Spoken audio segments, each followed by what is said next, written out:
Jorge, ¿cómo estás? Facundo Pereira te saluda, ¿cómo andás? ¿Qué tal, Facundo? Buenas tardes. Buenas tardes y gracias por atendernos. Gracias. Vos ya has sacado un escrito, tengo el título acá y me parece bastante interesante. FMI y devaluación, un volantazo con pronóstico reservado, pero queríamos saber bien el análisis que hace también un sector de la izquierda de primero este nuevo acuerdo y después la salida del cepo. ¿Y qué implica? ¿Hay una devaluación encubierta, sí o no, a tu criterio?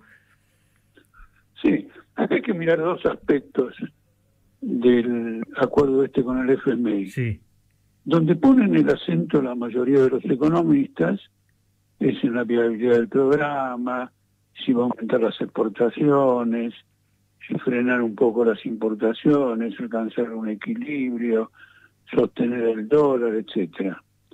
Ese análisis es importante, te voy a dar mi opinión, pero hay otro análisis, que es qué clase de operación social es este acuerdo. ¿Por qué? Te voy a dar un ejemplo solo. Bueno, por de pronto la devaluación, que ya está en curso, sí, va a afectar fuertemente los salarios, los ingresos de los trabajadores, empezando por los jubilados, que tienen una pauta muy restringida de ajuste, y ya el rubro de alimentos y tantos rubros están creciendo fuerte. El gobierno hace este acuerdo cuando la inflación se encuentra en alza, una tendencia al alza del orden del 3,7% mensual. Si mi ley hiciera el cálculo, diría que esto te da un 25.000% anual, y esto es un golpe. Pero además hay una operación que es verdaderamente siniestra, porque ¿a quién le da el FMI el préstamo? Se lo da al Tesoro Nacional. sí. Hoy Es se decir, reunió Caputo con el jefe del Tesoro. no, al Tesoro Nacional Ah, el Tesoro. Argentino. Ah, bien. El FMI se lo da al Tesoro Sí, Nacional Argentino. Con lo cual, la deuda del Tesoro aumenta en 15.000 millones de dólares, ujú, y eso lo va a tener que pagar el contribuyente. Ahora, el dinero no va al Tesoro, el dinero va al Banco Central.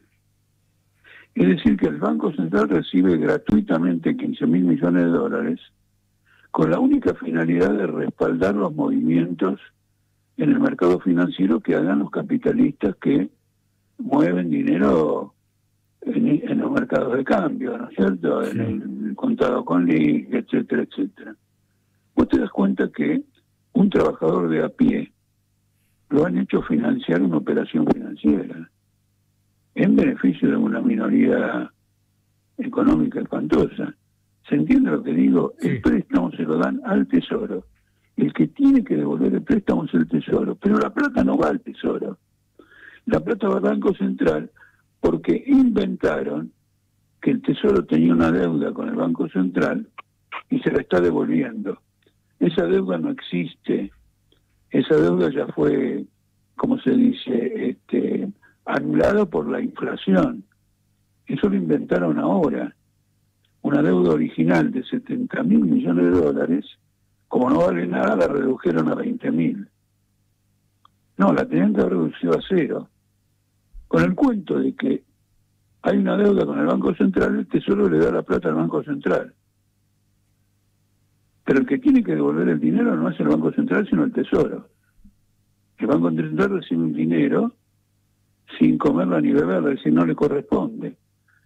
Si el préstamo hubiera sido para el Banco Central, ¿quién lo hubiera pagado? Lo hubiera pagado el Banco Central acumulando reservas. Ahora lo va a hacer el Tesoro mediante mayores impuestos, reducciones de gastos sociales, etcétera. En mi opinión, esto equivale al 0,5% del PBI, de manera que el 15% de ajuste que aplicó Milei hasta ahora se va al 20% de ajuste. Esto es un saqueo, esto es una cosa completamente inadmisible. En la Argentina hay varias clases sociales. El único que paga el costo, ¿quién es? Los Es el trabajadores. trabajador. Ujú. ¿Y a dónde va el dinero? El dinero va a los que más tienen. Es una cosa realmente siniestra. Y el FMI se hizo cómplice de este operativo que hay una deuda con el Banco Central, ¿no es cierto?, porque tenía interés en incluir un cierto respaldo. En la economía financiera, en inglés eso se llama un put, que significa lo siguiente: con esos dólares el Banco Central asegura un tipo de cambio a los grupos económicos que están endeudados. ¿Por qué se los asegura? Se los asegura porque ponen una garantía. No digo que se lo va a asegurar realmente, pero esto es una garantía para asegurárselo. Esta operación financiera es siniestra. Primer punto de la cuestión. Segundo punto de la cuestión, no es para nada cierto que se levantó el cepo. El cepo es ilevantable. Y el cepo es ilevantable porque lo que nadie dice es que Argentina, el Tesoro de Argentina, el Estado de nuestro país, tiene una deuda de 250.000 millones de dólares en pesos. Es decir, son en pesos, se ajustan por dólar o por inflación, y equivalen a 250.000 millones de dólares. Esta gente, los que tienen este dinero, los que tienen esta deuda, los que tienen el título de la deuda, pueden vender el título. Se lo compra otro que queda agarrado en la deuda. Lo que no pueden hacer es ir al mercado de cambios. Porque si pudieran ir al mercado de cambios con un monto de 250.000 millones de dólares en pesos, hacen saltar el mercado de cambios. Y el gobierno no podría nunca refinanciar esta deuda. Porque lo que hace el gobierno es lo siguiente: cada 2 meses llama una licitación para pagar la deuda que vence con nueva deuda. Y los que están ahí no tienen más remedio que aceptar esa licitación, a veces en una medida mayor, a veces en una medida menor, porque no pueden salir de ahí. Este es el cepo principal, que el gobierno no puede pagar una deuda que es enorme, porque esta es la deuda en pesos, la deuda en dólares es una suma similar, con lo cual entre las dos tenés casi 500.000 millones de dólares. Bien, Jorge, perdón. Sí, sí. En esa situación, está claro que la supuesta salida del cepo se la pide el Fondo Monetario Internacional, ¿no? Sí, pero el Fondo Monetario Internacional es el que mejor sabe que no salen del cepo, por eso no, esta gente no puede comprar dólares, los que tienen los títulos. Tampoco pueden girar dividendos al exterior, acumulados en, no me acuerdo ya, pero unos 30.000 millones de dólares, las empresas. Si el cepo se levanta, pueden girarlo. Lo que ha cambiado es que las utilidades que tengan a partir de hoy, 14 de abril, en adelante, la pueden girar al exterior, pero aquellas otras se las mantienen clavadas acá, porque si van al mercado de cambios a girarlo al exterior, el dólar se va a 3.000. Entonces es un verso lo del cepo. Es un concepto de libertad, entre comillas, que en primer lugar la libertad para hacer fraude financiero, pero en todo caso tampoco lo pueden hacer por esta circunstancia que, digamos, que te acabo de señalar.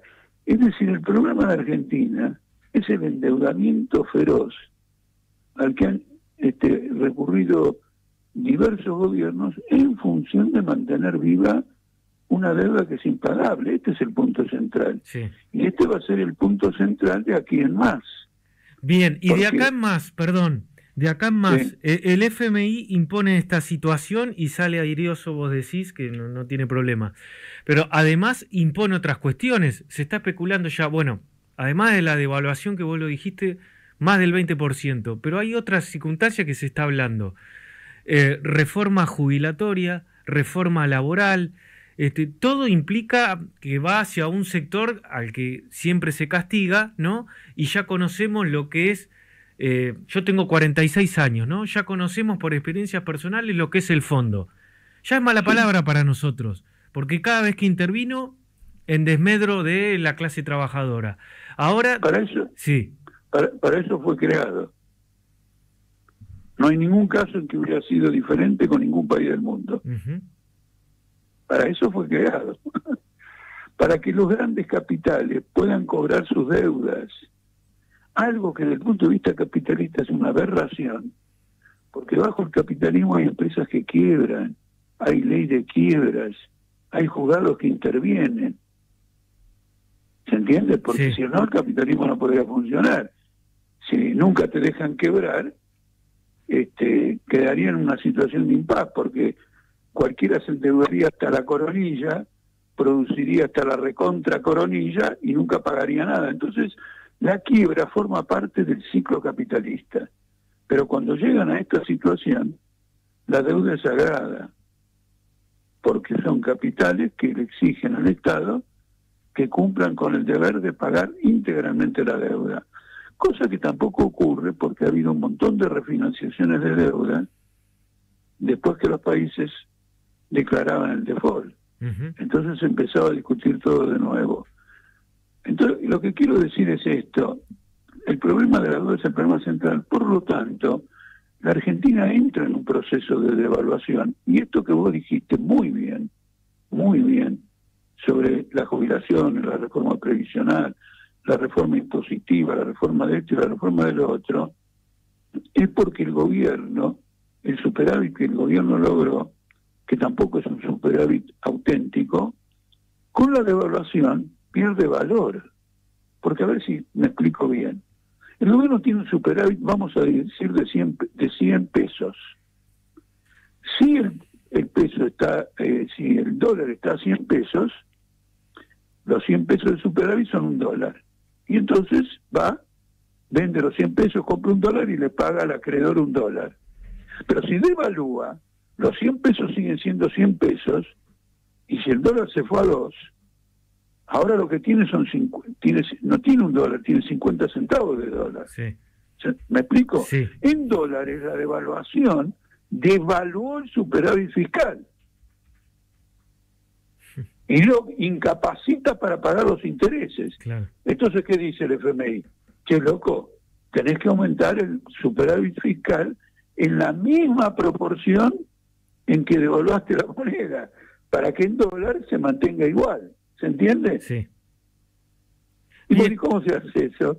Cortando los jubilados, aumentando la edad de jubilación de las mujeres, Sí. eliminando el sistema de coparticipación de impuestos, de manera que cada provincia tenga su propio régimen de impuestos y no toque la recaudación nacional, porque con la recaudación nacional vos pagas la deuda. Son todas reformas profundamente regresivas, profundamente dañinas, que por otro lado algunas van a prosperar y otras no van a prosperar. Bien, y te detengo ahí. Esta salida del cepo se adelantó teniendo en cuenta que venía tras pie el gobierno nacional, y que como es un año eleccionario se adelanta con una bomba, digamos, informativamente hablando, ¿o no tiene nada que ver? No, está bien. La observación políticamente que haces es correcta, pero no es el cepo, es la devaluación. Es la devaluación. El gobierno dijo, no voy a devaluar, porque si devaluó, pierdo las elecciones. Sí. Pero metió el cepo como excusa. Milei dice, yo lo puedo hacer bajar el dólar a 600 pesos, lo dijo. Sí. Y ahora lo va a llevar a 1.300, 1.400, vamos a ver cómo evoluciona todo esto. Es la devaluación la que él se vio forzada a hacer cuando esto perjudica sus posibilidades electorales en un momento en que las encuestas lo dan cuesta abajo. Sí. Entonces, esto te demuestra que Argentina estaba en llamas financieramente, que estábamos al punto de una explosión. Y esto no es ninguna corrección de ningún tipo, porque te voy a decir una cosa: el secretario de Estados Unidos, el secretario de Tesoro, viene a la Argentina por este motivo, porque este es un hombre que no debiera abandonar Washington ni para ir a Nueva York, porque en este mismo momento está explotando la deuda pública de Estados Unidos. Y él es el responsable de manejar el tema. ¿Cómo se viene a la Argentina? Se viene a la Argentina porque si Argentina entraba en default, el problema de Estados Unidos se agravaba, no por el peso económico de Argentina, sino porque era como detonar una cadena de default. Este hombre, Trump, ya en 2 declaraciones, insinuó que va a declarar el default de la deuda norteamericana. Te explico cómo. La primera vez dice lo siguiente: le voy a hacer una deuda perpetua. Es decir, que nunca voy a pagar el capital. Siempre se va a mantener. Voy a pagar los intereses. Es decir, que no puede amortizar el capital, porque el déficit fiscal norteamericano es de $1 billón y la deuda pública es de 34 billones de dólares. Entonces ya dijo eso. Ahora dijo lo siguiente, ahora cambió, dio otra idea. Voy a hacer un canje de deuda. Terrible, porque los canjes de deuda siempre se hacen en perjuicio del acreedor. Entonces vos te das cuenta que la presencia de este hombre, Scott Bessent, en la Argentina es absolutamente excepcional y estuvo precedida por un anuncio que no se concretó, pero debe estar ahí en carpeta, de que el Tesoro norteamericano directamente le preste a la Argentina. Algo que no ocurrió nunca, o mejor dicho, bueno, está bien, algo que no ocurrió nunca salvo una vez. Y fue en 1995, en que Clinton salió personalmente, no el FMI, Clinton, y le metió $50.000 millones a México para que no estallara México y no estallara como consecuencia Estados Unidos, porque México estaba endeudado con Estados Unidos. Es decir, que se habló de hacer lo mismo para Argentina, no por 50.000, sino por una cifra menor. Mucho menor. Entonces, lo que quiero mostrarte, este es el cuadro de situación. Sí. Ahora, ¿cómo se va a desenvolver? Por ejemplo, vos fíjate, el año que viene, parte de la plata que le dieron, tiene que pagar la deuda del FMI que contrajo en primer lugar Caputo cuando estaba con Macri.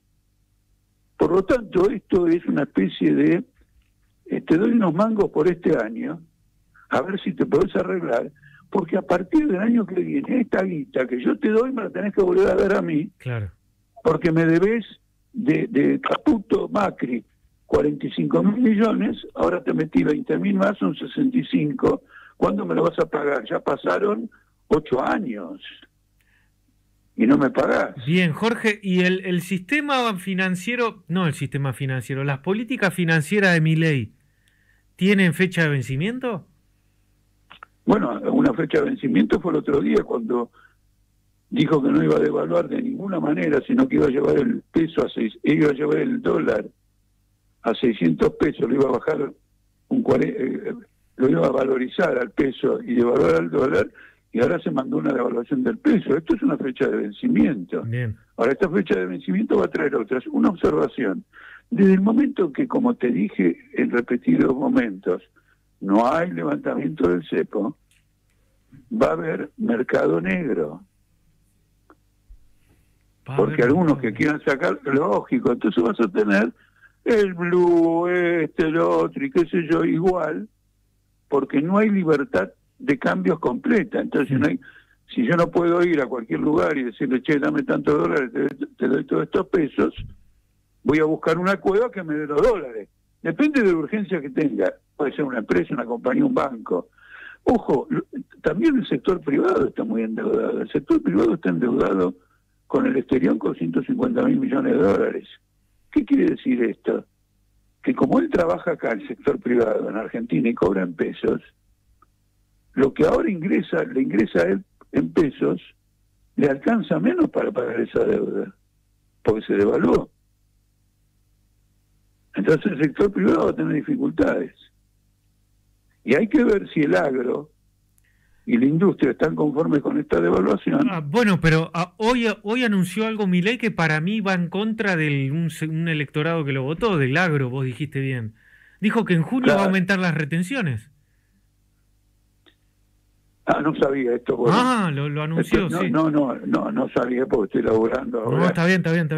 Yo lamentablemente soy un militante político que me informo a la noche. Está bien, no pasa nada, pero lo dijo hoy. Pero, bueno, entonces ya está. No le van a vender, no, porque además hay un problema. A raíz de la pelea entre China y Estados Unidos, sí. China le dijo a Estados Unidos que no le compra más soja. Entonces vos tenés la cosecha de soja más importante del mundo sin comprador. ¿Qué pasa cuando eso ocurre? el precio de la soja se va al suelo. Sí. Con lo cual el destino de la soja está muy en duda. Otra, el petróleo, ¿no es cierto? El petróleo está en caída. Y está en caída en primer lugar, digamos. También por la guerra comercial. Bueno, por la guerra comercial, pero los países petroleros venían reteniendo la producción para que no caiga el precio. Y ahora decidieron producir más porque dicen que hay otros que se aprovechan del hecho de que ellos no exporten más. Entonces aumentan la exportación. Ahora lo interesante es que esto lo hacen en acuerdo con Trump, que quiere bajar el precio del petróleo en la guerra contra Rusia. Porque el ingreso que tiene Rusia para los gastos militares, la guerra y todo eso, viene fundamentalmente del petróleo y del gas. Entonces quiere librar el arma que tiene, la única por ahora, salvo que quiere ir directamente a la guerra y va a ser una guerra atómica, pero la única arma que tiene es hacer una guerra comercial a Rusia si Putin no acepta el supuesto plan de paz o el plan de la supuesta paz que dice tener Trump. Bien, te llevo a te leo lo que dijo hoy el presidente sobre el campo. Avísenle al campo que si tienen que liquidar, que lo hagan ahora. No, entonces eso no. Podés adelantar el certificado de defunción de todo, porque esto es una extorsión. Bueno. Es una extorsión, ¿me entendés o no? Sí. Vendelo, todo, necesitamos la plata. Vendé todo, que necesito la plata, porque después te voy a poner. Claro, 33%. Entonces es una extorsión, porque pasado siguiente, si yo te vendo todo, porque vos me decís todo esto, entonces después no viene la retención, porque te vendí. Es una extorsión. Entonces eso quiere decir que el mercado es inestable. Y además hay otra cuestión. Entre las reformas que se han establecido con Macri primero y que las mantuvo, los dos Fernández las mantuvieron y ahora están con Milei, es que un exportador no tiene por qué traer los dólares de vuelta a la Argentina, lo puede dejar afuera. Entonces, ¿qué hace un exportador? Como le tiene que pagar al productor, trae los dólares necesarios para pagarle al productor. Sí. Porque además el productor tiene que pagar el combustible, los insumos para sembrar y cosechar. Entonces, salvo el capital de trabajo que tiene que traer, puede dejar la plata afuera.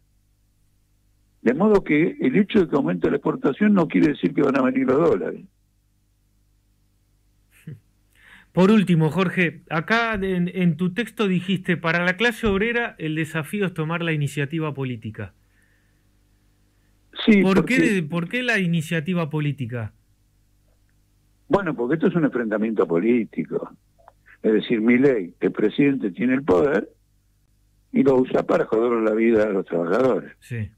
Ahora, está en recule, lo agarraron con una estafa, caen las encuestas, las manifestaciones el día 1 de febrero, el Día Internacional de la Mujer, el 24 de marzo fueron extraordinariamente grandes. Hay una creciente inquietud y un desasosiego en la población, y si no fuera suficiente esto para decir que perdió la iniciativa, los que escriben en Clarín y La Nación te lo dicen. Ya no tiene la iniciativa. Entonces, cuando vos querés que una clase trabajadora intervenga con claridad, lo primero que tenés que hacer es decirle cuál es la situación. ¿En qué cancha estamos jugando? ¿Quiénes son los jugadores? ¿Cuál es la debilidad del equipo contrario? Entonces nosotros le decimos, mirá, tu enemigo te está castigando duramente a pesar de que perdió la iniciativa, que la gente ya no lo quiere y todo lo demás, entonces hay que montar una ofensiva. Y naturalmente dejo para otro artículo, solamente dedicado a cómo se desarrolla esa ofensiva, sin meterme más en los problemas económicos. Bien. No podés escribir todo de una sola vez. No, ahora con esta nueva frase contra el campo tenés que volver a reescribir lo que está pensando. No, pero es un deseo desequilibrado, porque no sabe extorsionar. Esas cosas se arreglan en privado en una mesa. Che, loco, liquídenme porque si no voy a estar obligado a meterles una retención. Como sabe que los otros le van a decir, metete las retenciones en el culo, él apela a denunciarlos como enemigos, cuando son de la pata de él. ¿Te das cuenta? Sí. Ha perdido la iniciativa, en cierto modo, como Trump está perdiendo la iniciativa en Estados Unidos, porque anunció una guerra comercial de aranceles de la Gran 7 y exactamente 24 horas después retiró todo y solo dejó lo que tenía que ver con China. La última que te hago, ¿Política Obrera va a jugar en estas elecciones? Claro. ¿A nivel provincial y nacional? Nacional, claro, claro. Claro, es la gran batalla. Quiero decir, la gran batalla. Vamos a hacer todos nuestros esfuerzos, pero nosotros tenemos un compromiso. Si comprendemos que la situación es esta, el esfuerzo que tenemos que hacer para volcarla en favor de la izquierda, de la clase obrera, etcétera, se tiene que multiplicar.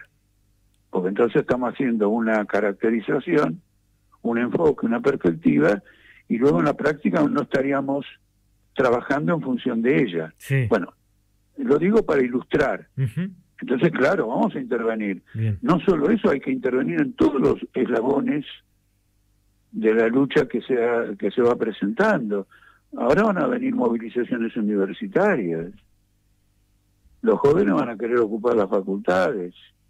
Los demás le van a decir, no, che, cuidado. Nosotros de Política Obrera vamos a decir sí y vamos a estar ahí adentro de las facultades. Bien, y lo último, ahora sí te dejo, pero me hiciste acordar de algo. Me acuerdo vos cuando integrabas el Frente de Izquierda, cuando estabas en el Partido Obrero, partido que fundaste.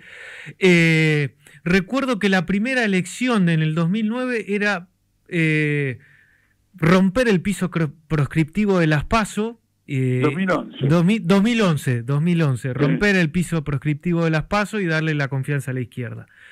Ahora vos no estás más en el FIT, y el FIT, algo llamativo a mi parecer, había acompañado para que no deroguen las PASO. En eso que vos tanto peleaste y muchos dirigentes, y ahora que el FIT se convierta en un partido cuasi tradicionalista en acompañar las PASO porque le conviene. ¿Qué pensás de eso? Bueno, mira, han dado muchas vueltas en muchas cosas. Vos pensás lo siguiente. Ahora los acusan de antisemitas, pero cuando salió la ley que la elaboraron Netanyahu y Trump y la ratificó el Congreso y la legislatura, ellos votaron a favor. Ahora van a ser castigados por una ley que ellos votaron. Naturalmente que repudiamos esta cruzada que quiere convertir a la izquierda en antisemita, cuando la única fuerza en la historia que ha defendido a los judíos de la persecución en todos lados fue la izquierda, la única. Además, el otro día leí un artículo muy educativo de uno de los más grandes historiadores del Holocausto, donde me informé de la cantidad de antisemitas que hay en el gobierno de Trump. ¿Me entendés? Entonces, esto es un atropello fenomenal. Pero votaron esa ley. Nosotros no la votamos, pero ellos la votaron. Entonces tienen esas contradicciones. Quiere decir que en el fondo de la expulsión de una corriente muy numerosa en el Partido Obrero estaba este apetito por la carrera política en perjuicio de los principios y de las orientaciones fundamentales. Clarísimo. Jorge, gracias por tu tiempo y predisposición, como siempre. No, Gustavo, muchísimas gracias. Por favor. Abrazo grande. Chao. Pasó Jorge Altamira, dirigente de Política Obrera, haciendo un análisis de lo que está sucediendo, ¿no?, en la República Argentina con el levantamiento del cepo y la cuestión del dólar ahora en nuestro país. Pausa y enseguida volvemos.